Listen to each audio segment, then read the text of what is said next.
For us personally in Meeteetse, we have recognized that the skills of critical thinking, problem solving, communication, and creativity are kind of missing in traditional education. How are we going to make these skills the foundation of learning, not just, oh, you learn how to be creative in art class only, but you could be pretty creative in math class too.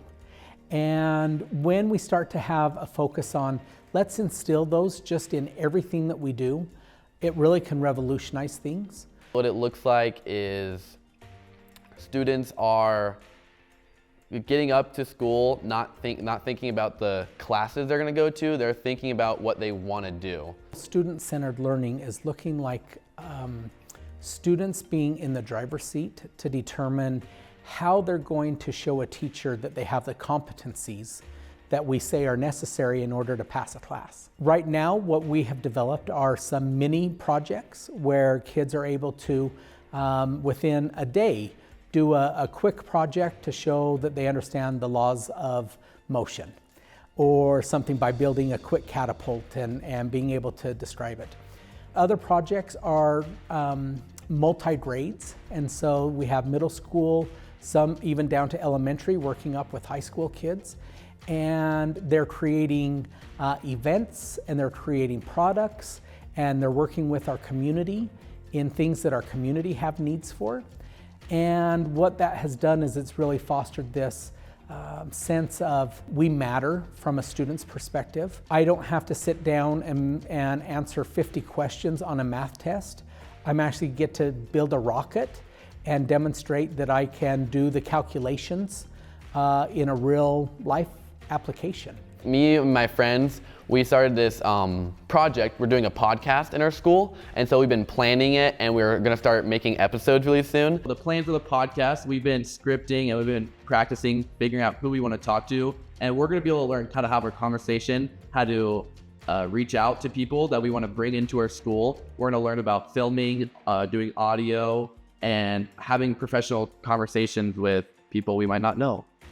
One of the most important things that any school has to do when they embark on a student-centered practice is that you have to build a culture within your school that will support that. Our school board is amazing, and they wanted to make sure that the teachers understood that they're professionals and that they trust them. No, instead of always saying, oh, here's something new that we're going to try, we're like, what do we need to start taking off your plate? And so as teachers are like, well, we have to do this, and we have to do this test, and we're like, well, why do we have to do that test? Well, we've always done that test.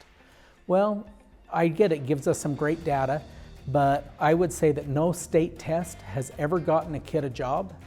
No state test has ever gotten a kid a promotion at their work. No state test has ever done anything other than been a talking point for legislators or policymakers who want to either promote it or disparage it. So we said, let's stop focusing in on the test score, and let's focus in on the skills. When you're able to talk with parents and outline that, outside of the ACT or SAT test, most tests that we give at school won't ever get the kid anything. But if they know how to put together a portfolio to apply for a college, and in it, it shows that they've already ran their own business, or that they created a cause, and that they went out and gathered money for cancer prevention, or anything like that, some of those projects that our kids are talking about, universities are going to be asking them to apply, rather than the other way around, because they're going to want kids that have had this experience, that understand that learning is lifelong, and that if we develop these skills in our kids now, they can't help but be successful in the future. I think if anybody wants to go down this path, there's always a way to do it.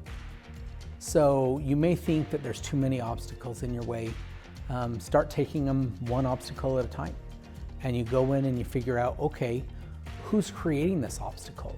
As we went through our process, we found out some of those obstacles we had created. And those are the easiest ones to dismiss and say, okay, let's stop doing that. But there are other obstacles that might not be real, but they're perceived because it's the way we've always done things. Having the frank, honest conversations with the other partners, so that would be your legislature, your departments of education, just having those conversations and saying, this is the direction that we intend to go, help us get there. Our kids are our greatest spokespeople. And so if you're really wanting something and feel like you're not getting someplace, have your kid be the vocal point for your school or for your district. So whether it's the legislature, whether it's departments of education, when they have kids coming and asking them about things, they tend to be a lot more willing to jump in and help. And so again, kids need to be a part of this entire process. It can't be about any one idea. It has to really become the culture of what you do. When we have our students helping to design and develop along with the teachers, I think it's going to become something that is just always going to take place. The only way that anything will ever be sustained is when it becomes a systemic approach that everybody within there has some type of ownership and some type of investment into what it is. In the old system, it felt like I was just reading off a script what I should learn. And now it feels like I'm not just like the teachers aren't reading off a script to teach us. And now we're like making our own script. We're making our own journey to how we want to learn.